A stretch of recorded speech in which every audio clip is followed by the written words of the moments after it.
On a night so cold the air itself seemed to bite. Three tiny 5-year-old girls spotted a woman crying at a deserted bus stop and decided, with the fearless certainty only children possess, to fix two broken lives in 9 impossible words. You need a home, and we need a mommy.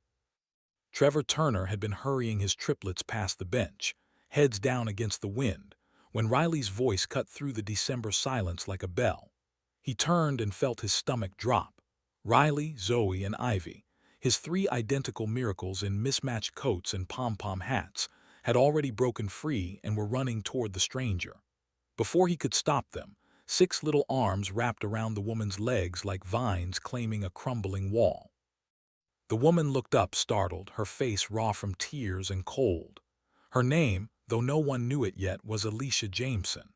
28 years old, once a kindergarten teacher, once engaged, once someone who owned dishes that matched and a plant she remembered to water. Now she owned 2 garbage bags, a dead phone, and a body that had begun to forget what hope felt like. Ivy, the quiet one who noticed everything, reached up and touched Alicia's wet cheek. "It's okay to be sad," she whispered, as if revealing a secret only 5-year-olds are brave enough to say out loud. "But you don't have to be sad alone." Zoe, the nurturer, patted the woman's knee with solemn tenderness. "We could be friends. Friends make everything better." And Riley, bold, fearless Riley, who had decided months ago that her daddy worked too hard and cried too quietly when he thought they were asleep, tilted her head, studied the stranger with devastating blue eyes, and delivered the line that would rewrite 3 destinies.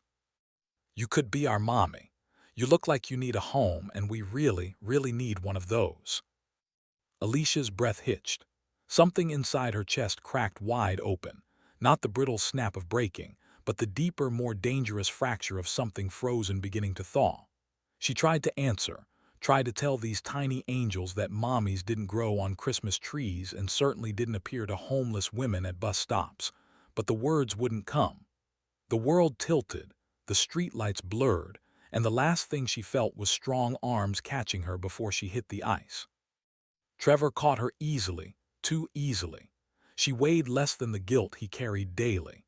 He scooped her up without thinking, the way he'd scooped up his daughters 1,000 times when they fell asleep in the car or on the couch during movie nights. The girls danced around his legs as he carried the stranger toward their apartment building 3 blocks away, peppering him with questions he couldn't answer. "Is she dead, Daddy?" "No, baby." "Is she an angel?" "I don't think so, Zoe." "Did we save her?" "God, he hoped so." Up 3 flights of stairs he climbed, the woman limp in his arms, her head against his shoulder, her hair smelling faintly of cheap shampoo and snow. The girls raced ahead, unlocking the door with the key Trevor had tied around Riley's neck on a purple ribbon because she was the responsible one. They had argued for 20 minutes about who got to wear the key that week. Normal chaos, normal life. The kind of normal he'd fought tooth and nail to preserve after Vanessa died, bringing these 3 perfect storms into the world. He carried Alicia inside and laid her gently on the old brown couch that still had the faint indent where Vanessa used to sit to fold laundry. He covered her with the blue blanket his wife had crocheted while pregnant, row after row of imperfect stitches made perfect by love. The girls climbed up beside the stranger like watchful kittens, arranging themselves protectively around her sleeping form. Trevor stood there longer than he meant to, staring at the scene. His daughters, his entire world, curled around a woman they'd known for exactly 4 minutes. The Christmas tree lights blinked softly in the corner, casting red and green across their faces. The apartment smelled like hot chocolate, and the pine candles Zoe insisted they light every night so Mommy in heaven can find us. He should call someone, police, a shelter, anyone. This was insane, reckless, dangerous probably. But the shelters were full, he'd seen the news. And the way Ivy kept smoothing Alicia's hair with careful fingers, the way Riley had claimed her with that fearless declaration, the way Zoe whispered, "We got you now," like a promise. Something ancient and exhausted inside Trevor's chest shifted. Tomorrow was Christmas, Just for tonight she could stay. Hours later, the girls finally asleep in their shared bedroom, whispering long past when they should have been dreaming. Trevor sat at the kitchen table with a cup of coffee gone cold hours ago. He watched Alicia sleep, really watched her. She was younger than he'd thought at first, maybe 28, 29. Her face, even in exhaustion, held traces of someone who used to laugh easily. Her hands, despite broken nails and calluses from carrying everything she owned, were gentle hands. Teacher hands, maybe. The kind that knew how to hold a crayon or wipe away tears. He recognized the kind of tired she carried. He'd worn it himself for 5 years. The bone-deep exhaustion that came not from lack of sleep, but from carrying too much for too long with no one to hand any of it to. The kind that made you flinch when someone was kind, because kindness always came with a price eventually. Alicia stirred. Her eyes opened slowly, unfocused, then sharpened with panic. She shot upright, swaying, clutching the blue blanket like a shield. "Where?" "You're safe," Trevor said quickly, staying seated, hands visible, non-threatening. "The way you talk to scared animals and traumatized women, apparently. You passed out at the bus stop. My daughters ambushed you with affection. I brought you here because it's Christmas Eve and negative 10 degrees outside and I couldn't." His voice cracked. He cleared his throat. "I couldn't leave you there." Alicia stared at him, then at the sleeping girls who had migrated to the living room floor sometime after midnight, surrounding the couch like a protective moat of stuffed animals and blankets. Her eyes filled again. "Your daughters," she whispered, voice raw from crying and cold and everything else. "They saw me, really saw me. Do you know how long it's been since anyone looked at me like I was still human?" Trevor didn't trust his voice. He nodded instead.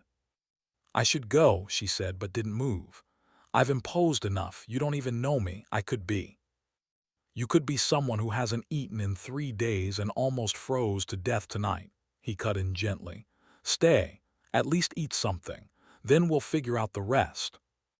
He moved to the kitchen before she could argue, pulling out the cast-iron skillet that had cooked approximately 10,000 breakfasts for demanding 5-year-olds. Eggs, bread, butter, the holy trinity of midnight comfort food. His hands moved with the practiced efficiency of a man who had learned to cook one-handed while holding a screaming baby in the other arm at 3 a.m.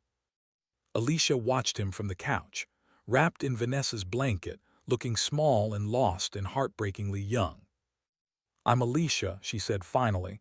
"Alicia Jameson." Trevor Turner. He cracked eggs one-handed because showing off was apparently genetic.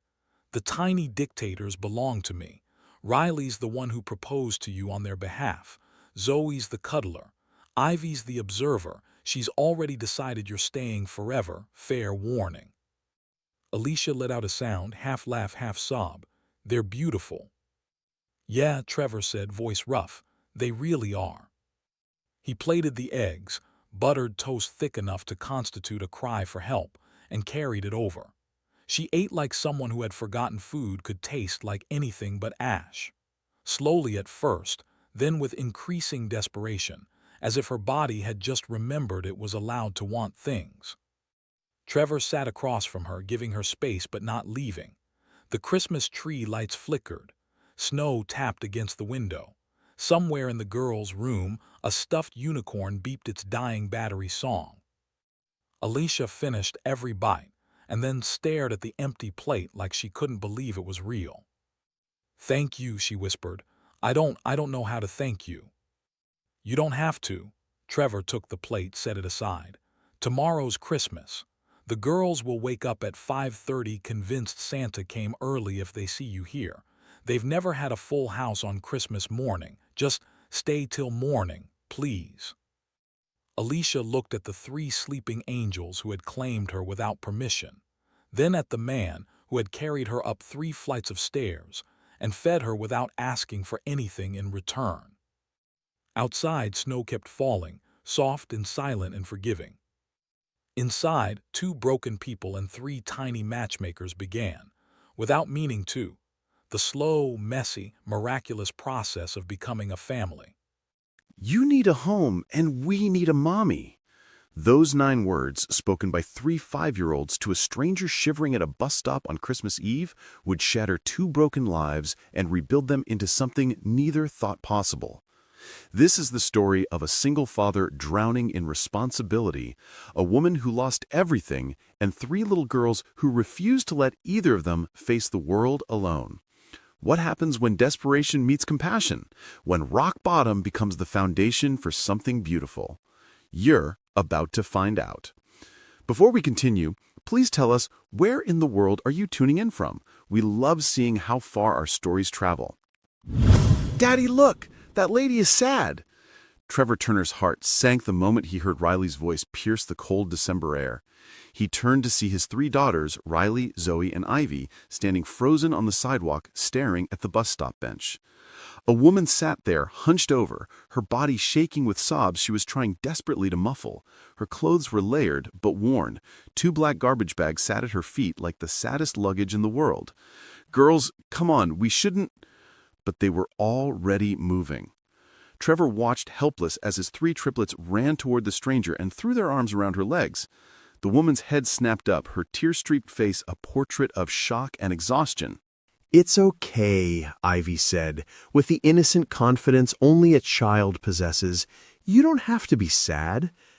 "We could be friends," Zoe offered, her small hand patting the woman's knee. Riley looked up with those devastating blue eyes and said the words that would change everything. "You could be our mommy. We need one. And you need a home, right?" The woman's face crumbled. Fresh tears spilled down her cheeks, but this time they looked different. Less like despair, more like disbelief. Trevor approached cautiously. "I'm so sorry. They don't usually—" "No," she whispered, her voice raw. "Don't apologize. This is the kindest thing anyone's done for me in months." She tried to smile through her tears, but her body betrayed her. Trevor saw the exact moment her eyes rolled back. He lunged forward, catching her just before she hit the pavement.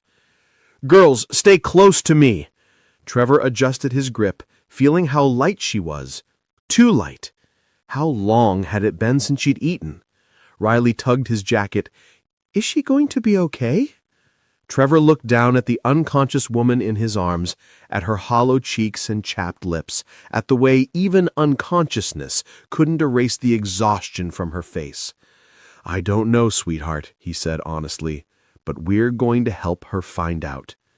Carrying a stranger up 3 flights of stairs while 3 5-year-olds peppered you with questions was something Trevor had never imagined doing. But then again, the last 5 years had been full of things he'd never imagined.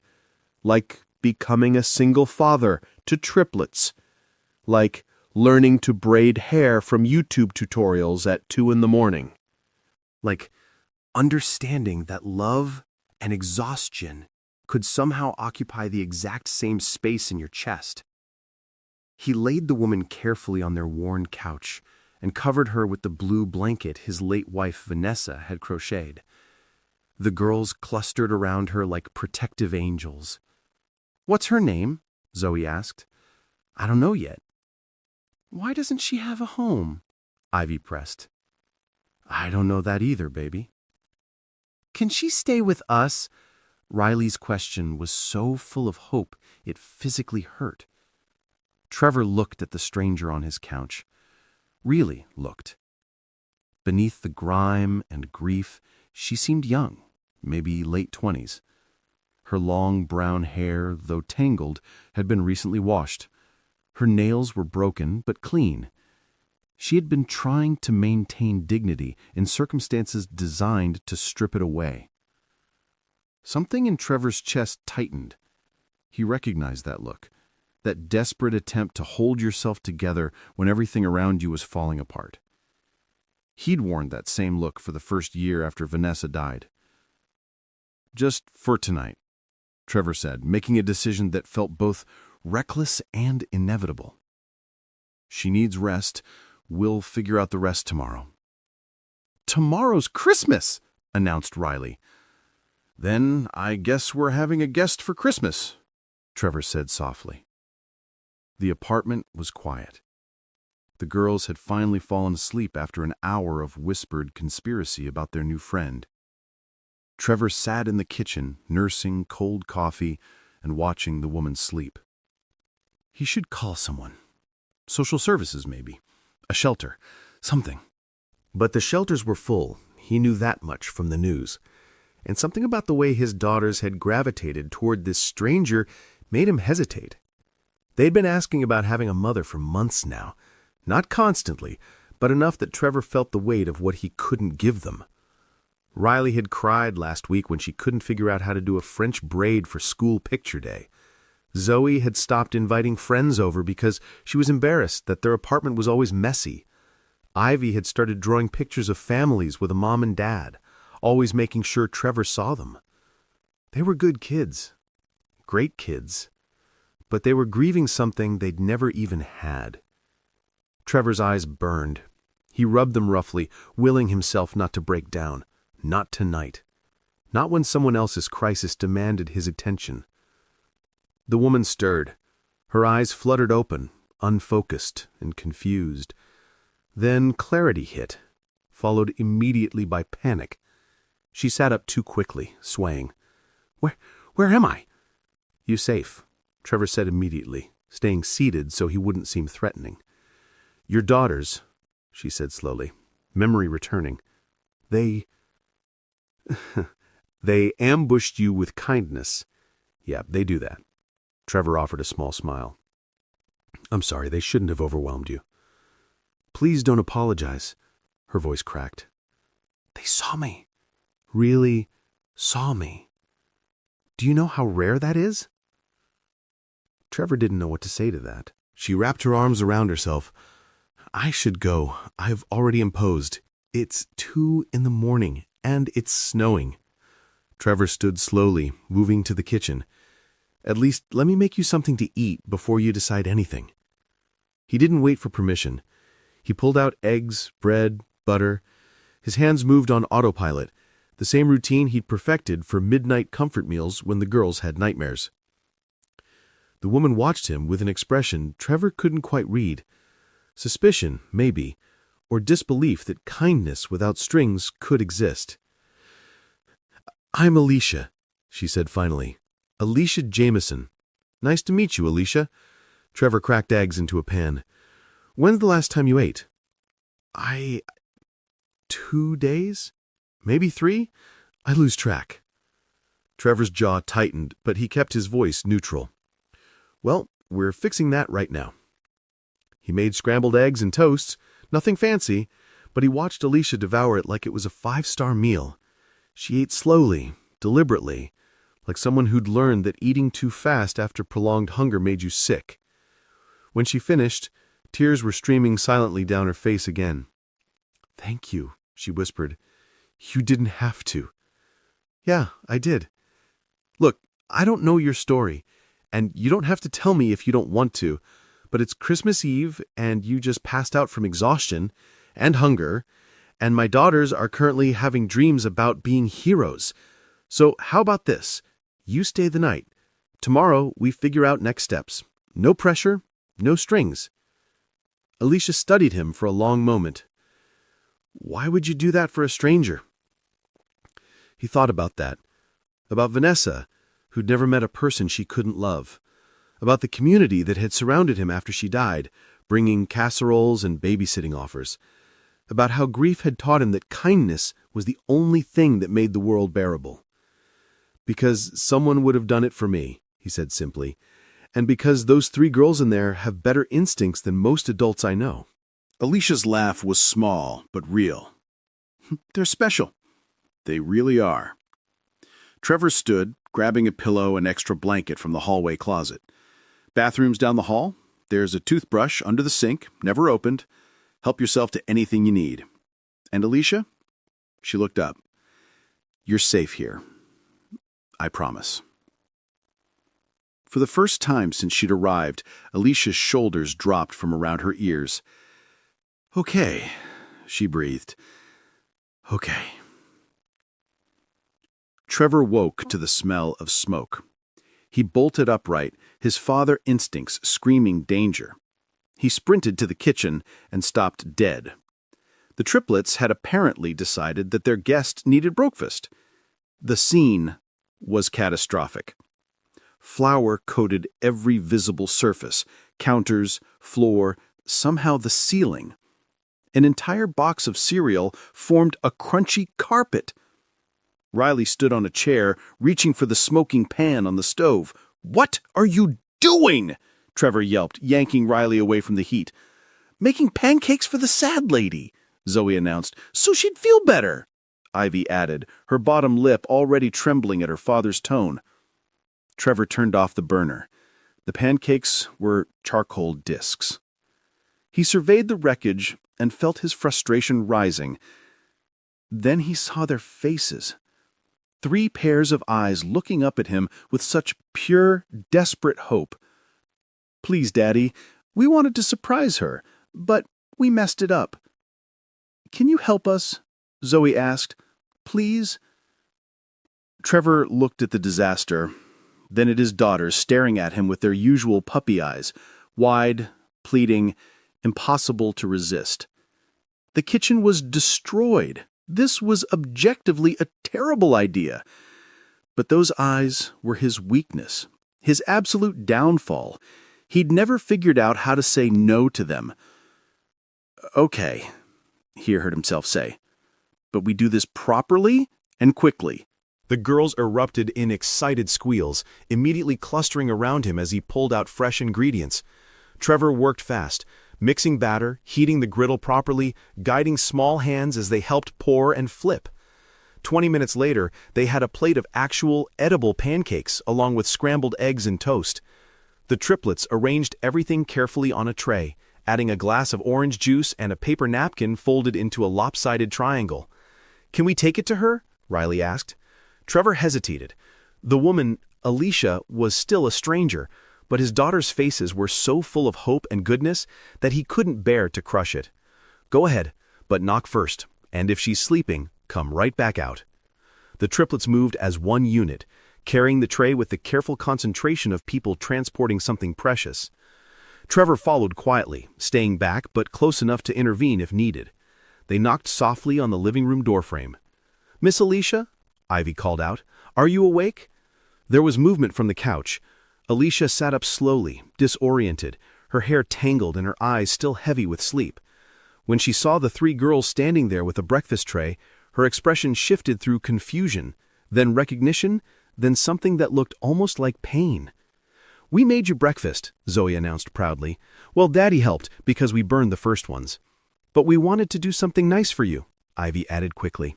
The girls approached carefully and set the tray on the coffee table in front of Alicia.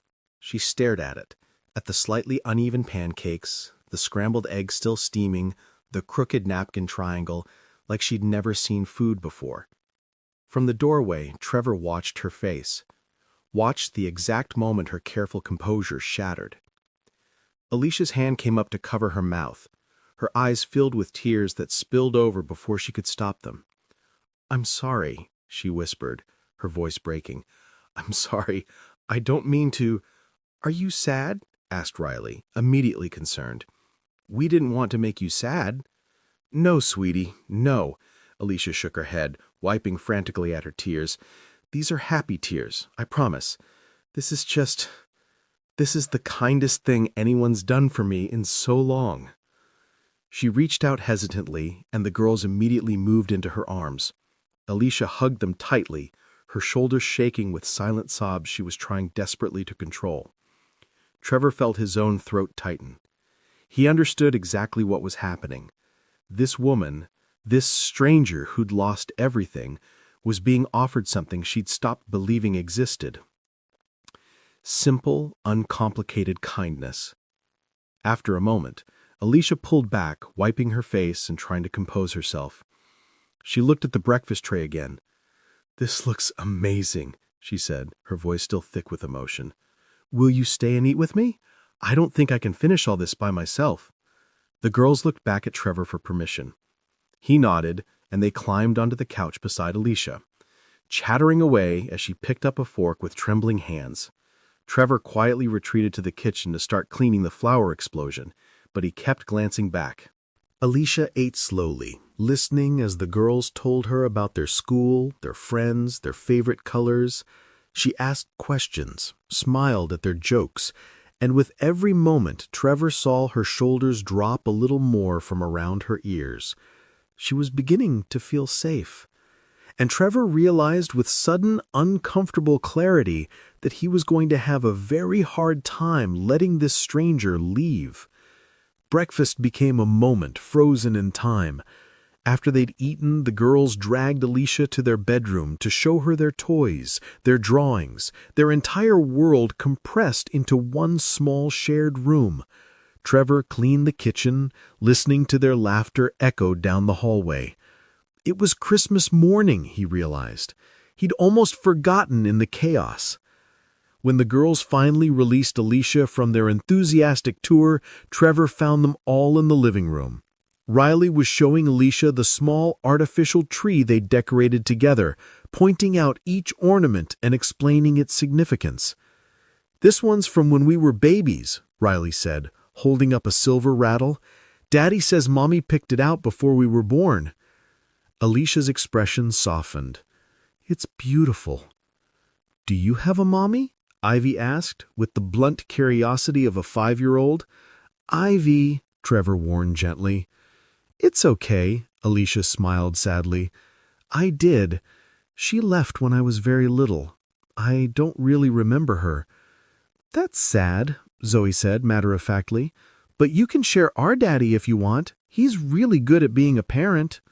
Trevor felt his face heat.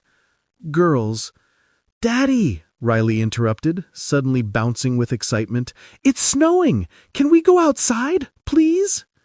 Trevor looked out the window. Fat snowflakes were falling steadily, blanketing the world in white. The girls pressed their faces against the glass, their breath fogging up the panes. "Please, Daddy," they chorused. He glanced at Alicia, who was watching the snow with an expression he couldn't quite read. Longing, maybe, or remembering something bittersweet. "What do you say?" Trevor asked her. "Want to help 3 crazy kids build a snowman?" Alicia blinked, surprised to be included. I don't have proper clothes for—" "We'll figure it out," Trevor said. "Come on, it's Christmas." 20 minutes later, they were all bundled up. Trevor had found an old jacket of Vanessa's for Alicia. It was slightly too small, but it would work. The girls wore their mismatched snow gear, each one a different color, looking like a parade of tiny winter warriors. The apartment complex's courtyard was already filled with families. Kids shrieked and threw snowballs. Parents sipped coffee and watched from the sidelines. Christmas music drifted from someone's open window. Okay, Operation Snowman is officially underway. The girls immediately started gathering snow with more enthusiasm than technique. Alicia stood awkwardly to the side at first, like she wasn't sure she was allowed to participate. "You're not getting out of this," Trevor said, grinning. "Everyone builds." Something shifted in Alicia's face. She bent down and scooped up snow, her movements tentative at first, then more confident. Soon, she was laughing as Ivy dumped an entire armful of snow on her boots. They built the most lopsided snowman Trevor had ever seen. Its head tilted dangerously to one side, the stick arms were different lengths, but the girls were so proud they practically glowed. "He needs a face," Riley declared. They scrounged for rocks and found a carrot in Trevor's jacket pocket, left over from yesterday's lunch packing. The snowman ended up with a crooked smile and mismatched eyes, but it was perfect in its imperfection. "What should we name him?" Zoe asked. "Frosty!" Ivy shouted.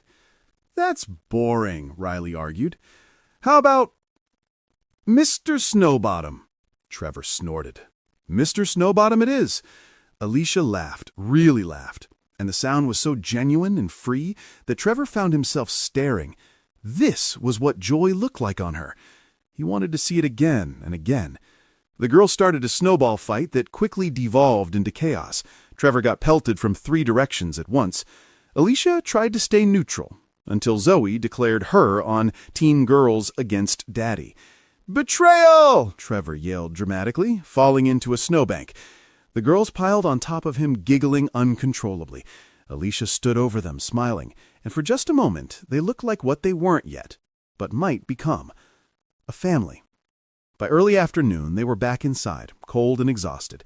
Trevor made hot chocolate while the girls changed into dry clothes. Alicia sat at the kitchen table, her cheeks still flushed from the cold, her hair damp and curling. "Thank you," she said quietly. "For what?" "For including me. For—" She paused, searching for words. "For making me feel human again." Trevor set a mug in front of her. "You are human. You always were. It doesn't feel that way when you're invisible." They were quiet for a moment, listening to the girls argue about which movie to watch. "Can I ask what happened?" Trevor said carefully. "You don't have to tell me, but if you want to." Alicia wrapped her hands around the mug, staring into the steam. For a long moment, Trevor thought she wouldn't answer. Then she began. "My father was William Jameson." Trevor's eyes widened. Even he knew that name. Real estate magnate, philanthropist. His face had been on magazine covers. "He was also married," Alicia continued, her voice steady but distant, "to a woman who wasn't my mother. My mother was the housekeeper. Their affair was brief. When she got pregnant, she paid her to disappear. I was 2 years old when she left. I don't remember her at all." Trevor stayed quiet, letting her speak. "My father couldn't acknowledge me publicly. It would have destroyed his reputation, his marriage, his empire. So he kept me hidden. Separate houses, private tutors, birthdays celebrated in places where nobody would recognize him." Her voice cracked slightly. "He'd call me his sunshine, his only honest thing in a dishonest life, but only when we were alone, never where it mattered." She took a shaky breath. "I thought that was love. I thought being a secret meant being special. I didn't realize until much later that I was just convenient, a guilt project he could fund from a distance." "Alicia, let me finish, please." She looked up, her eyes glistening. "He had a heart attack in September. Massive. He was gone before the ambulance arrived. I found out from the news." Trevor's chest tightened. "The funeral was this massive spectacle. Hundreds of people, politicians, business associates. His widow gave this beautiful eulogy about her devoted husband." Alicia's laugh was bitter. "I watched from across the street, hidden, like always. Within 2 weeks, Eleanor, his widow, froze all my accounts, challenged the will, hired lawyers who cost more than most people make in a year, and I had nothing to fight back with. No documentation proving he was my father. My birth certificate only lists my mother's name. There were no adoption papers, no legal acknowledgement. He'd been too careful." Her hands trembled around the mug. "The pet house I lived in, not in my name. The money, all through a trust she was able to contest. My lawyer said I had no legal standing, that without proof of paternity I was nobody to William Jameson. And I couldn't prove it because he'd spent my entire life hiding me." A tear slipped down her cheek. She wiped it away angrily. "I had a boyfriend, Derek. He said we'd figure it out together. For 2 months I believed him. I cooked and cleaned and tried to be useful while he paid for everything. Then one night I saw a text on his phone. He was telling his friend he only stayed with me for the perks and the provisions. That now I was just depressing." Trevor felt rage build in his chest. "Alicia, I left that night. 2 garbage bags of clothes and nowhere to go. The shelters were full. They're always full during the holidays. Everyone wants to help, but there aren't enough beds." Her voice dropped to almost a whisper. "I've been on the streets for almost a month. Washing dishes when I could, cleaning offices at night, trying to stay invisible so I'd be safe, trying to remember what it felt like to be human." She finally looked at Trevor. and the raw pain in her eyes nearly broke him. Yesterday was the worst day. I hadn't eaten in 2 days. I had nowhere to sleep. And I gave up. I sat at that bus stop and cried because I couldn't think of a single reason to keep going. Her voice cracked. And then, your daughters appeared. 3 perfect strangers who looked at me and saw someone worth saving. The silence that followed was heavy with shared pain. Trevor moved his chair closer. I'm sorry. For all of it. You deserved so much better. Did I? Because some days I think maybe I deserved exactly what I got. Maybe... Stop. Trevor's voice was firm but gentle. None of that was your fault. Not your father's choices, not your stepmother's cruelty, not your boyfriend's cowardice. You were failed by every person who should have protected you. Alicia's face crumpled. She pressed her hands over her mouth, trying to hold back sobs. But my daughters didn't fail you, Trevor continued softly. They saw you. Really saw you. And they were right. You're worth saving, Alicia. You always were. She broke then. Really broke. Tears came in waves. Grief and relief and exhaustion all pouring out at once. Trevor didn't try to stop her. He just moved closer, offering his presence as an anchor. When she finally calmed, her voice was hoarse. Why are you being so kind to me? Because I know what it's like to drown, Trevor said simply. He told her then. About Vanessa. About the pregnancy complications they'd tried not to worry about. The day that should have been the happiest of his life, turning into the worst. Amniotic fluid embolism, the medical term still foreign on his tongue even after 5 years.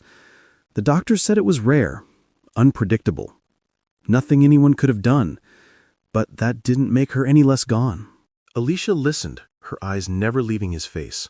They handed me 3 babies, and I'd never felt more terrified in my life. I didn't know how to change a diaper, didn't know why they were crying or how to make them stop. I was grieving and exhausted and completely lost. He swallowed hard. My sister moved in for the first 6 months. Friends brought meals. The community showed up in ways I'll never be able to repay. But eventually, everyone went back to their lives, and it was just me and 3 babies who needed everything I didn't know how to give. But you figured it out, Alicia said softly. Barely. Most days I'm still figuring it out. Trevor looked toward the living room where his daughters were now singing along to a movie. They ask about having a mother sometimes. Not cruelly, just factually. Like they're missing a piece of the puzzle. And I can't give them that. I can't be both parents no matter how hard I try. You're an amazing father, Trevor. I'm a tired father who burns dinner and forgets library books and can't do French braids to save his life. He turned back to her. But I keep showing up because that's all we can do, right? Keep showing up even when we're drowning. They sat in shared understanding. 2 people who'd been broken by loss and were still trying to figure out how to be whole. Stay, Trevor said suddenly. The word came out before he'd fully thought it through, but he didn't take it back. Not just tonight. Stay until you figure out your next steps. Help with the girls if you want. Let us help you. You don't have to do this alone anymore. Alicia stared at him like he'd spoken a foreign language. Trevor, that's insane. You don't know me. So I'll get to know you, and you'll get to know us. He ran a hand through his hair. Look, maybe this is crazy. Maybe it's the worst idea I've ever had. But my daughters ran toward you when every adult in your life ran away. I trust their instincts. What if I mess this up? What if I... Then you'll mess it up and we'll figure it out together. Trevor's voice was firm. You're not a project, Alicia. You're not charity. This is me offering partnership. Help with the girls, with the apartment, with whatever feels right. And in return, you get time and space to rebuild. Alicia's eyes filled with fresh tears. Why would you do this for a stranger? Because someone did it for me when Vanessa died. Because kindness is the only thing that makes this world bearable. Because... He paused, searching for truth. Because my daughters saw something in you worth fighting for. and I believed them. Alicia sat with that, really sat with it. Trevor could see the war happening behind her eyes, the part that wanted to believe, fighting the part that had learned not to trust. Finally, she whispered, "Okay, I'll stay, but only until I can stand on my own, and I contribute. I'm not taking charity." "Partnership," Trevor corrected. "Partnership," Alicia agreed, her voice stronger now. They shook hands across the table, and in that moment neither of them realized they'd just made a decision that would change both their lives forever. From the living room came a delighted shout. "Daddy, Miss Alicia, come watch with us!" Trevor stood, offering his hand to help Alicia up. She took it, and they walked together toward the living room where 3 little girls were making space on the couch. "You have to sit in the middle," Riley announced to Alicia. "So you can be part of the family hug," Zoe explained. "It's tradition," Ivy added seriously. Alicia looked at Trevor, uncertainty written across her face. He nodded encouragement. She sat down, and immediately the girls curled around her like puppies seeking warmth. Trevor took the end spot, and they watched the movie together as snow continued to fall outside. It was the strangest Christmas Trevor had ever had. It was also, somehow, one of the best. The next few months were an adjustment. Alicia threw herself into helping with an intensity that bordered on desperation. She cleaned obsessively, cooked elaborate meals, did laundry before Trevor even noticed the hamper was full. She was trying to earn her place, to prove her value, to make herself indispensable. Trevor recognized the behavior. He'd done the same thing after Vanessa died, worked himself to exhaustion so he wouldn't have time to feel. "You don't have to do all this," he said one evening, finding her scrubbing the kitchen at 10 o'clock. "I want to help. I know, but you're allowed to just exist here, without earning it." Alicia's hands stilled. "I don't know how to do that." "Then learn with us," Trevor said gently. The girls made it easier. They demanded Alicia's attention in ways that didn't feel transactional. They wanted her to read stories, play dress-up, judge their competitions for who could spin the longest without falling. Trevor watched Alicia slowly unfold, saw the tight anxiety in her shoulders gradually release, heard her laugh more freely, noticed the exact moment she stopped asking permission before making herself tea. She was settling in, becoming part of our rhythm. And Trevor was falling in love. It happened in small, devastating moments.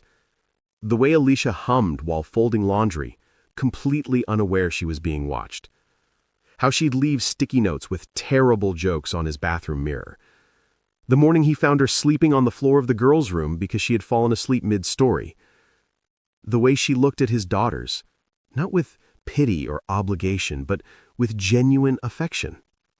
The way she looked at him sometimes, when she thought he wasn't paying attention. But Trevor was terrified. What if he was reading this wrong? What if she just saw him as a friend, a safe harbor before moving on to her real life? What if confessing his feelings would scare her away and break his daughters' hearts? So he stayed quiet, swallowed his feelings, told himself friendship was enough. It wasn't. The breakthrough came on a random Tuesday. Trevor came home from work to find Alicia sitting at the kitchen table, staring at a newspaper circled with red pen marks. Job listings. "Hey," he said carefully, "find anything good?" "No," her voice was flat. "Nobody wants to hire someone with a 3-month gap in employment and no references. Turns out my father's colleagues don't want to vouch for the secret daughter." Trevor sat across from her. "You'll find something." "Will I? Because I'm starting to think I'm unemployable, that I'm going to be dependent on your generosity forever." She laughed bitterly. "Some partnership." "Hey." Trevor waited until she looked at him. "You're not a burden. You're family. I'm a charity case who's overstayed her welcome." "That's not true." "Isn't it?" Alicia's voice rose. "Be honest, Trevor. How long can this really work? Eventually, the girls will start school full-time and you won't need help. Eventually, you'll want your space back. Eventually, I'm going to have to tell you I'm in love with you and risk ruining everything." The words escaped before Trevor could stop them. Alicia froze. "What?" Trevor's heart hammered. He'd said it. No taking it back now. "I'm in love with you," he repeated, his voice steadier this time. "I have been for months, maybe longer. I know the timing is terrible, and I know you've got enough on your plate without me adding this complication, but I can't keep pretending I don't feel it. You're not temporary, Alicia. At least, I don't want you to be." Alicia stared at him, her expression unreadable. Trevor braced for rejection, for her to say this was too much, too fast, too complicated. Instead, she started crying. "I love you too," she choked out. "I've been terrified to admit it because I thought you were just being kind. I thought this was pity. I thought—" Trevor was around the table before she could finish. He cupped her face gently, wiping tears with his thumbs. "This isn't pity. It's love. Messy, complicated, probably bad timing love. But it's real." "Are you sure? Because I come with nothing, Trevor. No money, no prospects, no. You come with you. That's everything." When he kissed her, it felt like every broken piece sliding into place, like finding something you didn't know you'd been searching for. From the hallway came a delighted shriek. "Daddy's kissing Alicia!"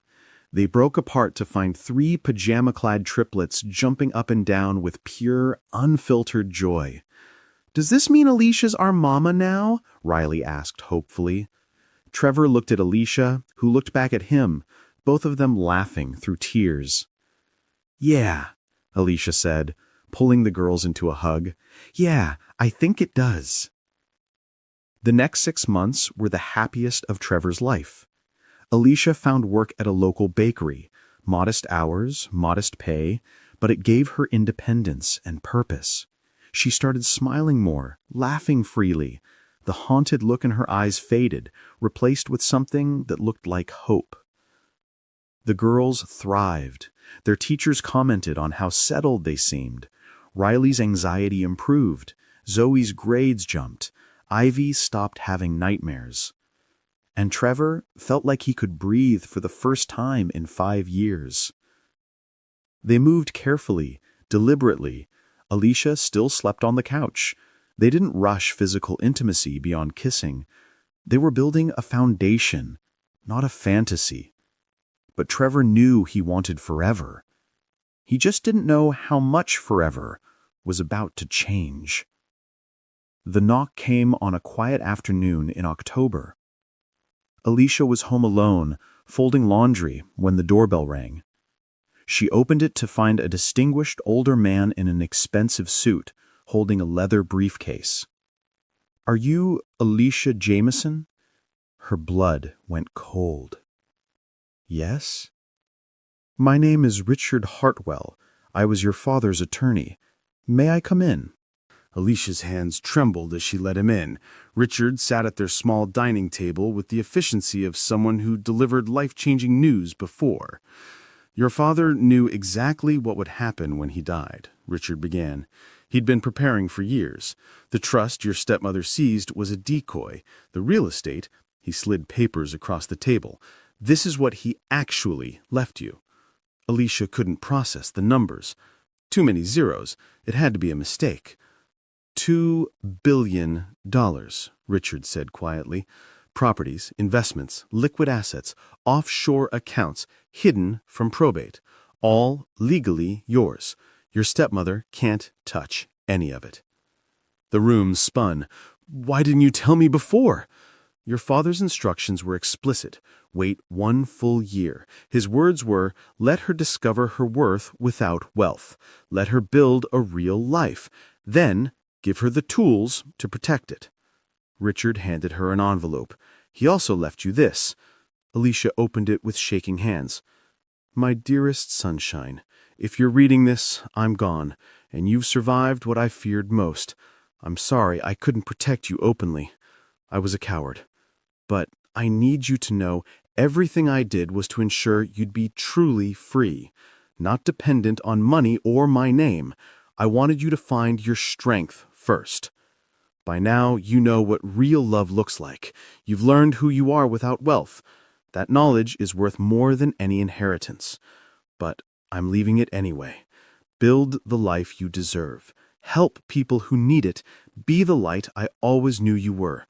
You were never my shame. You were always my pride. All my love, Dad. Alicia sobbed. Grief and relief crashed over her in waves. Her father had seen her, truly seen her. Even in death, he was protecting her. When Trevor came home hours later, he found her surrounded by papers, eyes red but radiant. "What happened?" he asked. "Everything changed," Alicia whispered. "Everything changed." $2 billion? Trevor repeated the third time, still not comprehending. They sat on the couch, papers spread across the coffee table. Alicia had explained everything: the hidden estate, her father's plan, the attorney's revelation. "Yes, you're a billionaire, apparently." They stared at each other, then, inexplicably, started laughing.